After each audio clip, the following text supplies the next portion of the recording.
Welcome to Missouri Athletic Club Connections, a podcast highlighting the foremost private club in St. Louis, known for attracting exceptional people and enriching lives for generations. I'm Monica Ryan, MAC Communications Strategist, and today is Wednesday, April 17th. There's lots of excitement here at the MAC for the USBWA College Basketball Awards. Right now, we're on the basketball court on the 5th floor. We're going to get some one-on-ones with the players and coaches being honored tonight. Coach Geno Auriemma, UConn women's head coach, 11-time national champion. Thank you so much for coming to the Missouri Athletic Club. Great to be here, and thanks for inviting me to do this. Of course. So, Coach, congratulations on being the namesake of the USBWA Women's National Coach of the Year Award. What was your reaction when you heard the news? Well, when Malcolm called me, actually texted me and left me a message. He said, hey, when you get a chance, give me a call, and it's good news. And I thought, oh, okay. Maybe, said, I don't think I'm going to get Coach of the Year award. I said, I don't know what that news is. Maybe one of my players has got made first team All-American or something. I don't know. So when he said, hey, we want to do this, and I thought, I like I am right now, like I was basically speechless. I didn't know what to say, and initially I thought, well, that's going to be kind of awkward, right? Like next year, like I hope I win my own award. And he goes, no, this is not going to start until after you retire. I said, good, but totally speechless and totally overwhelmed by it, and still can't believe it. Well, that's awesome. Congrats again. So you had a fantastic season this year, making it to the Final Four. Going into every season, UConn is always in the conversation. How do you stay so consistent? I would say the secret for us, like it is for most other teams in our situation, you have to consistently get the players that fit the best in your program, and then you have to consistently get the best out of them. We've established a culture at UConn that allows us to get those players, and then the standard is really, really high, and we get players who really want to excel, but the pressure is great, as you can imagine, right, to have to perform at that level year in and year out. But I'm very fortunate, but that's probably the biggest. People say, what's the thing you're most proud of? And I would say, how many years in a row, to your point, we're in the conversation for winning the national championship. What are you looking forward to next year? Well, next year, I hope we get all of our injured players back. That's number one. Two, I hope we stay healthy and don't have to go through any more years like we went through this year and last year. And I'm looking forward to seeing how far we can go with our whole team. That's exciting for me right now. That's awesome. So I'm looking for a little coaching advice here for myself. I'm the varsity assistant of a high school field hockey team. All right. Yes, I'm in my 4th year, and we've been making the Sweet 16 and the Elite 8 in the state tournament. So as a coach, what can I do to get my team to go deeper? Well, I think the thing that every coach has to do eventually is ask themselves,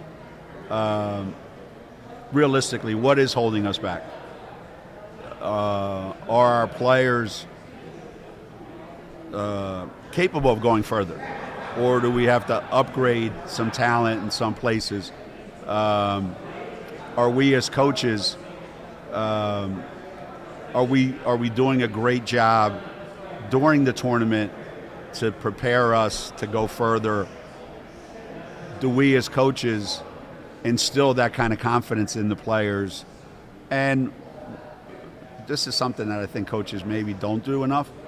What are the teams doing that are moving on? And what are some of those things that we should be doing or are already doing, and it's just not our turn yet? And, I think every good coach steals from other people, Yeah. So you start to study what other people are doing.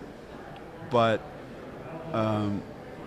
you have to get there first. You have to suffer a little bit along the way, have a lot of disappointments, because then when you finally break through, it'll feel amazing. Yeah.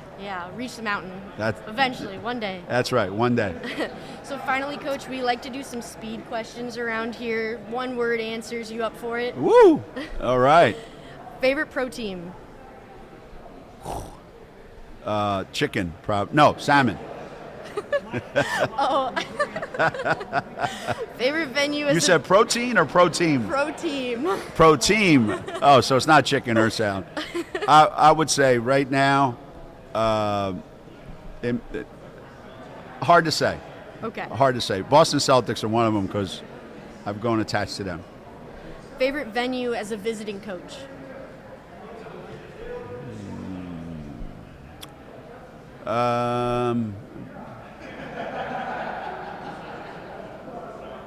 Duke. Okay. Favorite coach you've worked with? Favorite coach you've worked with? Favorite coach I've worked with?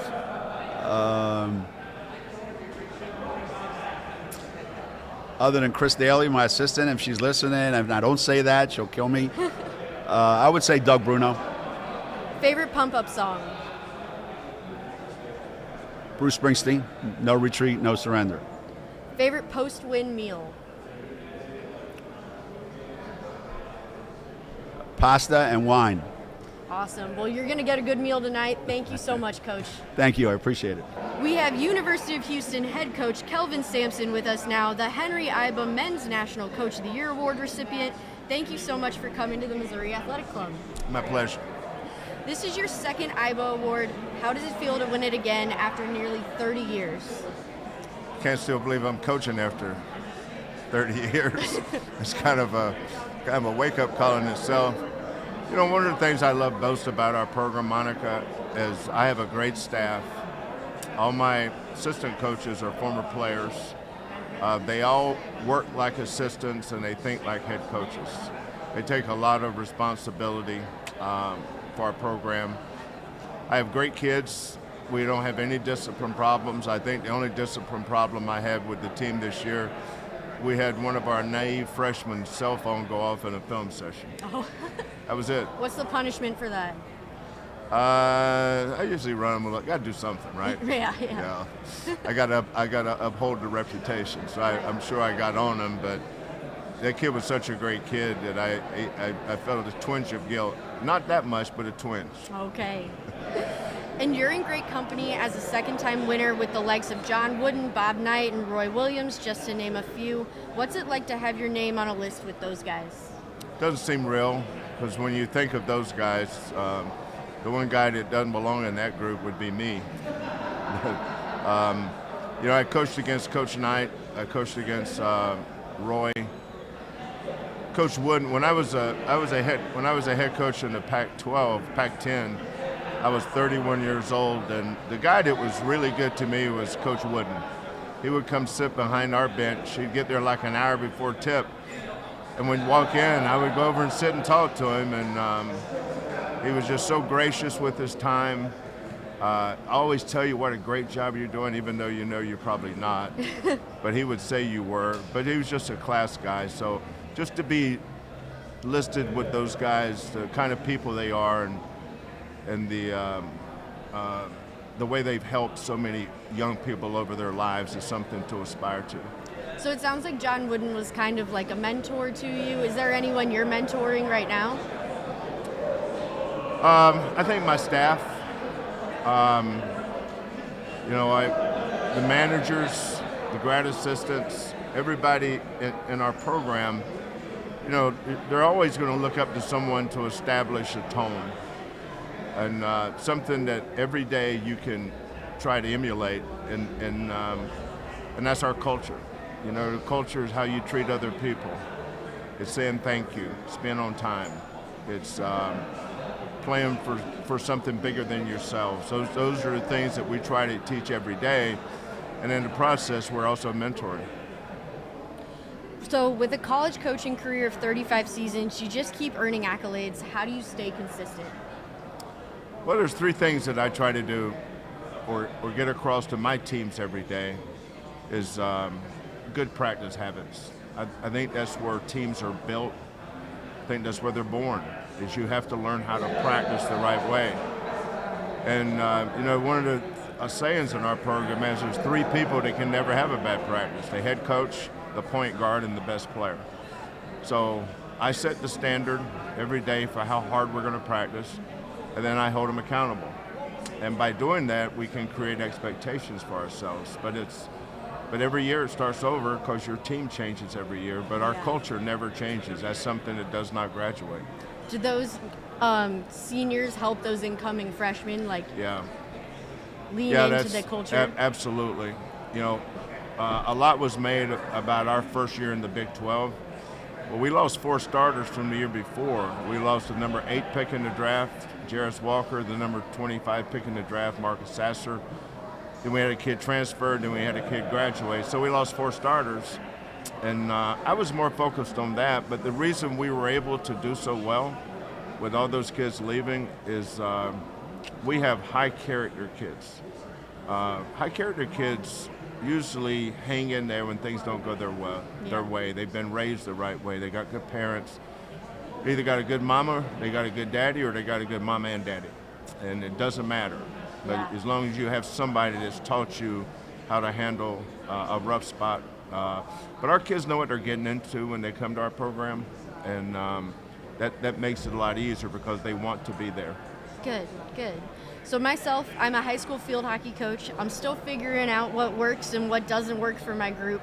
So what advice do you have to any young coaches out there? I still think it comes down to never forget why you got into coaching in the first place.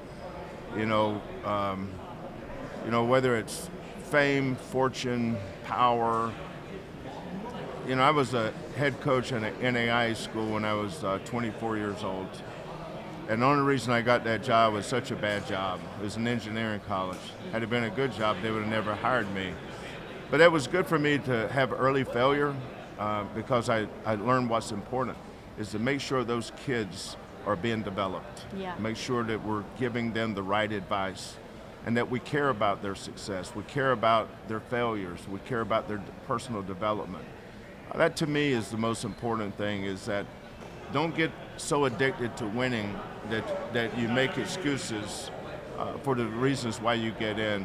I did this a long time ago, Monica. I have a 3x5 index card in my desk. I wrote down in the 80s, I don't remember what year, but I wrote down, this is why I got into coaching. And that card's been with me for 30-some years. That's awesome. And I've never lost sight of what's most important. The awards are nice, championships are nice, cutting nets down are awesome. But I still get a kick out of hearing from kids that will call and say, Coach, I learned so much just by being in your program, and that helps me never forget. That's awesome.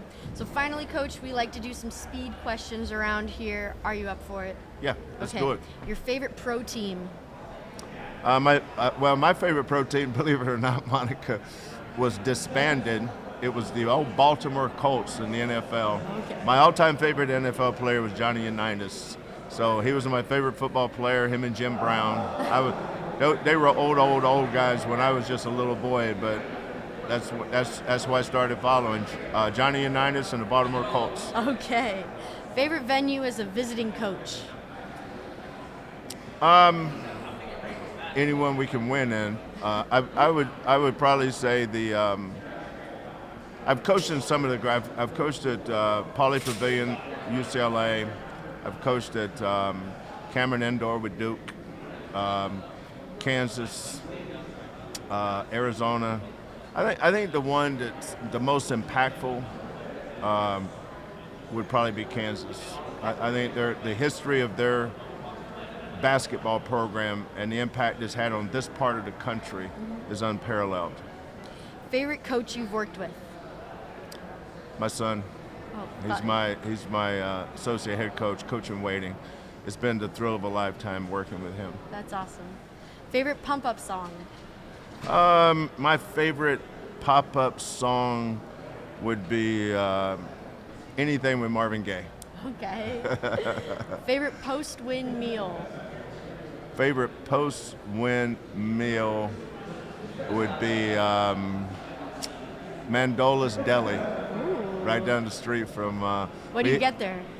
I get the original, and Okay. they've been making those sandwiches since the 50s, and I have to be careful not to eat too much of them. but it's just a classic deli sandwich with nothing special. I just love that. I love that as a post-game meal. That's awesome. Well, you're going to have a fantastic meal here at the Okay. MAC tonight, I'm sure. Thank you so much, Coach. Congratulations. Thank you, Monica. Appreciate it. Tonight's featured speaker, Dougum Roy Williams, is here. Thank you so much for making the trip. Monica, thank you for having me, and I hope everybody wants to say, oh, he did an okay job at the end of the night. I'm sure you will. I want to take you back on April 4th, 2005. You were here in St. Louis, in fact, right across the street from where we are right now. Do you recall what you were doing that night? I seem to think that I can remember that. The crazy thing is we had a great win in the semifinals, and then on Sunday, we're staying at the old Adams Mark. I don't think it's called the Adams Mark anymore.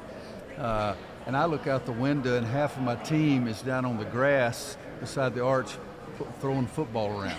And I said, well, there were some guys running. I said, God, I hope they don't step in a hole and break a leg or something like that. But Monday, we win the national championship. It was Sean May's birthday, and he was the most outstanding player of the Final Four. And it was my first one as a head coach. I'd been an assistant with Coach Smith at North Carolina in '82, but it was a special one.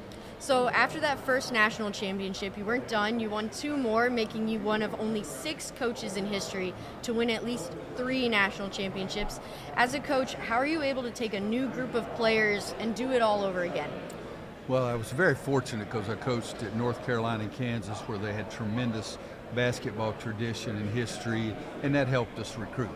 And, you know, there are other good programs on the level with us, but there's nobody above either one of those schools. And so that was the biggest help. And but one of the things I always wanted to do is my 9th grade year in high school. After my 9th grade year is when I decided I wanted to be a basketball coach, because my high school basketball coach, the varsity coach, had really said some good things about me to some of my buddies. And it really is the first time anybody had ever said things like that, and it gave me confidence and made me feel better about a lot of things. And so I decided after my 9th grade year that I wanted to see if I could make some kids feel like my high school coach had done to me. And it was just a perfect job for me. I've always wanted to put teams together and get a group of people to sort of make some sacrifices for a common goal, and that's what coaching is. That's awesome. I've had a few of those coaches in my life too. Good, it's a good. blessing. You got your start in coaching working for the legendary Dean Smith. Can you talk a little bit about the impact he had on your career? Well, I think Coach Smith was the best coach there ever was in any sport. He was tremendous on the court, and he was even better off the court. It was more about the relationships, and the players meant something to Coach Smith 10 years, 20 years, 30 years after they played for him, not just during those 4 years. And the way he treated the players is the biggest thing I got from him. He was very intelligent, extremely organized, had his priorities in the right spot. So everything that I myself, quote, it was never just myself, but was able to do was because of him and the players. What did you love about college basketball that kept you in the game for so long? I love that the changing of your team every year. It's not like in the NBA where you have one guy for 14 years, or you may have him for 14 days. But I love the continuity of the college game. I love the pageantry. I love the fan appeal of college basketball, the history and the tradition of certain schools. And again, I was very fortunate to be at Kansas and North Carolina. But for me, putting a team together for a common goal was basically what I've tried to do my whole life. I'm still the guy that calls everybody to set up the tee times on Saturday morning. Very nice. You've been a coach pretty much your entire professional career. If you had not become a coach, what do you think you would have pursued? Oh man, when I was in high school, I was offered an academic scholarship to go to Georgia Tech. It was a full scholarship for 4 years, but I didn't want to be an engineer. I wanted to be a basketball coach, and I've had that question asked a lot, and I think what I would have done was I think I would have been mowing greens at some golf course 6 days a week so I could play free on the other day. Very nice.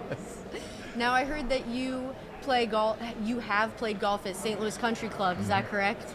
St. Louis Country Club, Old Warson, and I'm leaving one out. I'll think of it in a minute, but those are really good courses. I've really enjoyed them. Yeah, well, so does my husband. My husband coaches tennis on the weekends just so he can play there on Monday. Tell him I like his attitude. Yeah. Now, here at the MAC, we love speed round questions. We have a few for you, and we're looking for some one-word answers. Okay. Are you up for it? I'm up. All right. Greatest player of all time? Michael Jordan. That's 2 words, though. Favorite pro team? Used to be the Lakers. Now it depends on which one of my former players or which teams they're on. Favorite venue to play in? St. Louis, Detroit, and Phoenix. Favorite Dean Smith quote? It's amazing how much can be accomplished when no one cares who gets the credit. That's great. Thank you so much, Coach. Enjoy your evening. Extraordinary experiences are always happening at the Missouri Athletic Club, that is for sure. Thanks for tuning in to another amazing episode of Missouri Athletic Club Connections. Stay connected with us through the events calendar, MAC website, and social media, and we'll see you soon.